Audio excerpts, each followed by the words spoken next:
Alice Phillips in Egypt. A journey through time and luxury. Day 1. Cairo arrival. First glimpse of Egypt. The air outside Cairo International Airport was dry and hot, with that crisp scent of sandstone and faraway spices. My tour manager was waiting with a warm smile. It immediately put me at ease. I was whisked away in a sleek, air-conditioned car, watching the chaotic beauty of Cairo blur past my window. The driver's calmness was a miracle in the city's bold symphony of honking and weaving traffic. At the hotel, check-in was a breeze. My room overlooked the Nile, its surface glistening under the early evening sun. I sipped mint tea and went over the upcoming itinerary with my tour manager. My heart fluttered. Tomorrow, the pyramids. Day's highlight. The surreal moment I saw the Nile from my hotel window. It felt like history whispering through glass. Day 2. Giza Plateau, standing before giants. Breakfast was rich and sweet. Think fresh pita, tangy feta, and honey-drenched pastries. My guide met me in the lobby, and before I knew it, I was standing in front of the Great Pyramids of Giza. No photo or film does them justice. They aren't just large, they're mythic. I could feel the desert sun on my shoulders, the wind catching my breath as I stood still in awe. We walked up close, stones looming above like frozen waves of time. The Sphinx, majestic, mysterious, felt like it was guarding secrets it refused to share. At the Valley Temple, I touched the smooth, cool limestone, wondering how many hands before mine had done the same. Later, we lunched at an authentic Egyptian restaurant. The spiced kofta and rice felt like a hug from the culture itself. And then, the Grand Egyptian Museum, GEM, modern yet filled with ancient energy. It was a treasure chest of dynasties. I stood before King Tut's artifacts and felt small in the grandest way. Day's highlight. The Sphinx's face, eroded, enigmatic, yet undeniably alive in its silence. Day 3. Mummies, churches, and mosques. Today was a deep dive into Egyptian soul. At the National Museum of Egyptian Civilization, I stood before royal mummies. Their stillness, their stories, their preserved dignity. I almost whispered as I walked by. Then came Old Cairo. Cobbled streets, incense wafting from doorways, tiny shops selling silver crosses and papyrus art. We visited some of Egypt's oldest churches, and I lit a candle, letting it flicker in prayer to the spirit of the city. Lunch was in a cozy local spot, warm lentil soup, fresh vegetables, and sweet hibiscus tea. The Salah el-Din Citadel was our final stop. The view from up there? Unreal. Cairo sprawled out below, shimmering in golden afternoon haze, inside the Muhammad Ali Mosque. I marveled at chandeliers that looked like stars suspended in prayer. Say! Day's highlight. Watching Cairo from the Citadel.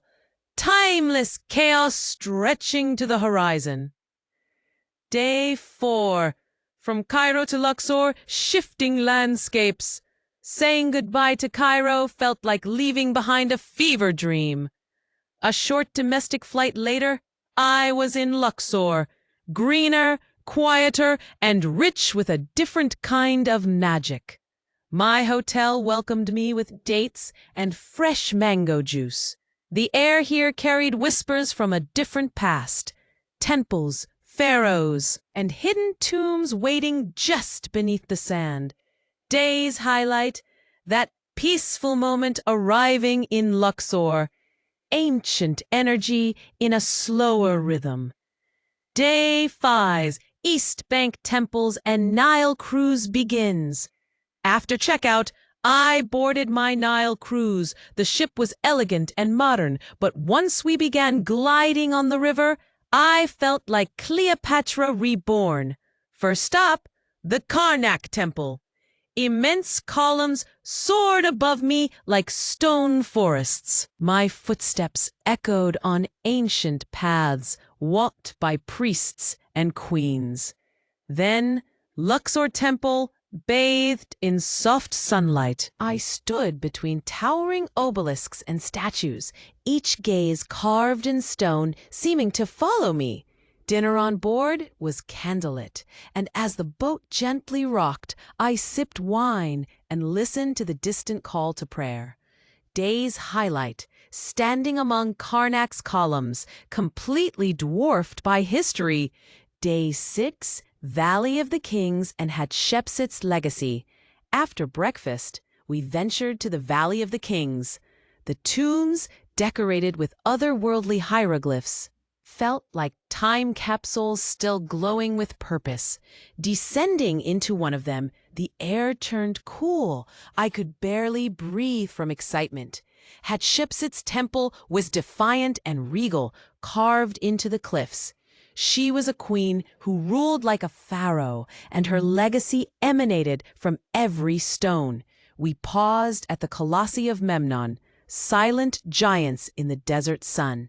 Lunch on board, then the ship drifted toward Edfu as I watched life unfold along the Nile's banks. Farmers, children, cattle. So I couldn't wait to escape from Pharaoh's tomb. And reading stories on the walls, in pictures older than the alphabet. The falcon god's gaze seemed to pierce through time. By noon we were sailing to Kom-Ombo, home to the twin temple of Sobek and Heraris. Crocodiles and falcons, strange gods sharing sacred space. Back on the ship, we drank tea as the Nile turned gold in the afternoon sun. The peace of this cruise is something I'll crave for years to come. Day's highlight, watching sun rays pour through Horus's temple, illuminating dust motes like magic. Day 8, Aswan and the Temple of Love. In Aswan, our first stop was the unfinished obelisk. It lay massive, still attached to bedrock, like a sculpture mid-breath. One crack and the dream ended, a reminder of ancient trial and error. But the Philae Temple? Oh, it stole my heart. Floating on an island and dedicated to Isis, the goddess of love and magic, the temple is simply poetic. The carvings, the location, the mythology. I sat quietly by the water, wrapped in reverence. Day's highlight, Philae Temple, a temple for love, surrounded by soft ripples and time. Day 9, optional visit to Abu Simbel. Today was optional. But I couldn't say no to Abu Simbel. The drive was long and hypnotic, desert all around, until suddenly there they were. Ramses II's temples, carved into the cliff face, towering, commanding. Inside, it was cool and shadowy, filled with gods and pharaohs immortalized in relief. Later, I checked into my Aswan hotel, tired but utterly full. Day's highlight, turning a desert corner and seeing Abu Simbel rise like a dream from sand. Day 10, goodbye Egypt. Breakfast was simple, the goodbye bittersweet. I flew back to Cairo, then onward home, with my heart heavier from emotion and lighter with joy. Final impression. Egypt doesn't just tell stories. It breathes them. And I breathed with it.